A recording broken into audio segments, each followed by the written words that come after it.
South Florida with Jim DeFede. Good morning. I'm Elliot Rodriguez. Welcome to Facing South Florida. Jim DeFede is off this week. We begin this morning with the chairman of the Miami-Dade County Commission. Oliver Gilbert represents District 1, which includes Miami Gardens, Opa-locka, and sections of Northwest Miami-Dade. A practicing attorney, Gilbert is the former mayor of Miami Gardens. He was selected as chairman of the commission last December after having served as vice chairman. During our conversation, I asked Commissioner Gilbert about his vision for Miami-Dade County. We discussed housing affordability, the recent Supreme Court rulings on affirmative action and student loans, and we even looked into the future of flying cars in South Florida. Commissioner, before we talk about issues concerning Miami-Dade County, I want to ask you about two Supreme Court rulings last week. One effectively ended affirmative action as we know it. What do you see as the impact of that ruling? Well, I think that very smart people are going to be trying to find ways to actually make sure our universities around the country are still inclusive. But I always like to point out to folks that elections have consequences. You elect people who say they're going to appoint judges who believe a certain way. And then you act surprised when they appoint judges who do things like end affirmative action or overturn Roe v. Wade. That's what they said they were going to do. So when we have these conversations about Supreme Court cases, I don't think we should be having a conversation about Supreme Court case. I think we should be having conversations about how we actually vet candidates, how we listen to them, and how we actually believe them when they say they're going to do things. If they tell you that they're going to do things like end affirmative action and overturn Roe v. Wade, I suggest we believe them and we act accordingly as an electorate. Now, the Supreme Court also struck down President Biden's plan to alleviate some of the student loan burden across the country. What do you see as the impact of that, especially here in South Florida? Well, I'm encouraged by the president's plan to actually retool his efforts to give some student loan relief. I find it so interesting that when you hear politicians talk about this, it's, oh, he shouldn't do this because the president overstepped. Hey, listen, if somebody's giving your residents money, the money that they're going to spend, and they're going to, you eliminate somebody's student loan, and they're going to do stuff like buy cars. They're going to buy houses. They're going to invest in local economies. Why would you care? Why would the state of Florida elected officials who oppose this care? Why would we be challenging that? We're a donor state here in Florida.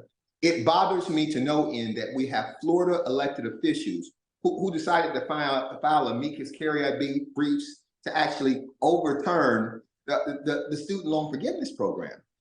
Okay, Commissioner, let me ask you to look into your crystal ball and from your position there as the chairman of the county commission, how do you see Miami-Dade County in 30 years? Well, I think right now we're actually at an inflection point. And so I think that we are this is an extraordinary place. You know me, Elliot, I've lived here my entire life. And so born and raised in Miami Gardens, University of Miami for law school, this is my home. We're fond of saying that we're a world-class city. In truth, we're a very young city. In truth, we're still becoming what we need to be. We're still becoming world-class. And you see the soaring housing prices. You see all of these things happening. There are things that we can do to address that right now that will help 30 years. Let's just talk about a couple of them. Let's talk about things like density along mass transit corridors. We know that we need to bring down housing prices. So we know that we need to build up. We need density because we need to affect supply and demand. We know we need mass transit. These are questions that we have to ask and answer as a community. As we ask them, as we answer them as a community, that will shape how we look and what we become over the next 30 years. If I had to bet on it, I would say that we get it right. I would say that we get it right because Miami-Dade County is truly a magical place. We're a place that people have come to make real the American dream. We're a place that, most of the folks who actually live here weren't actually born in Miami-Dade County. They came in the truest intent to actually build what we believe to be, build on to what we believe to be the greatest country in the world. And that's happening right here in Miami-Dade County right now. And I'm bullish on the next 30 years. Well, I want to talk about the future of Miami-Dade and Miami, because also on this program, I'm talking to an author who says that Miami is an emerging global city, and he compares it to Dubai and Singapore. And when he described a global city where money comes from, other countries and condos, expensive condominiums are built for people who live someplace else, and that the people who work for these international banks and multinational corporations are doing well. And I'm thinking to myself, well, what about the people who aren't as privileged, don't have those jobs?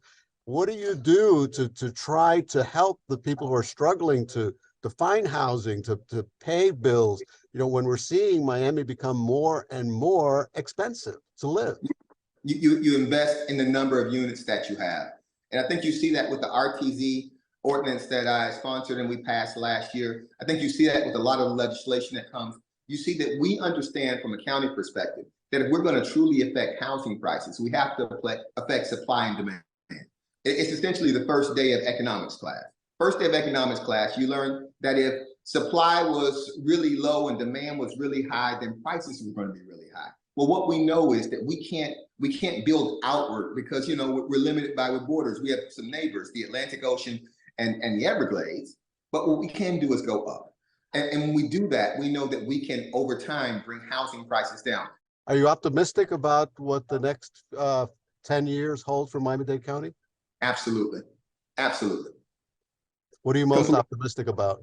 I'm optimistic about things like density because housing prices have gotten so bad that people are understanding now more and more that we need to do things to actually bring the prices down.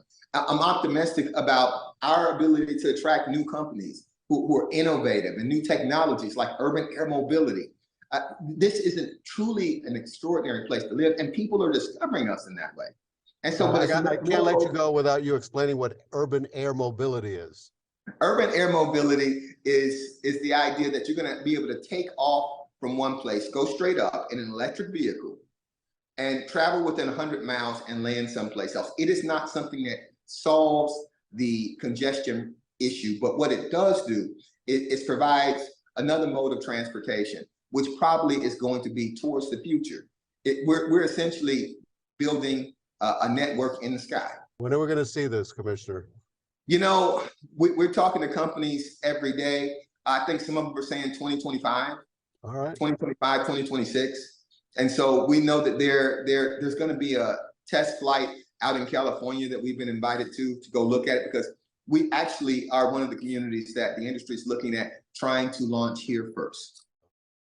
Commissioner Gilbert told me two of his priorities as chairman are connecting homes now on septic tanks to the county sewer system and securing federal funding to extend Metro Rail north to Hard Rock Stadium.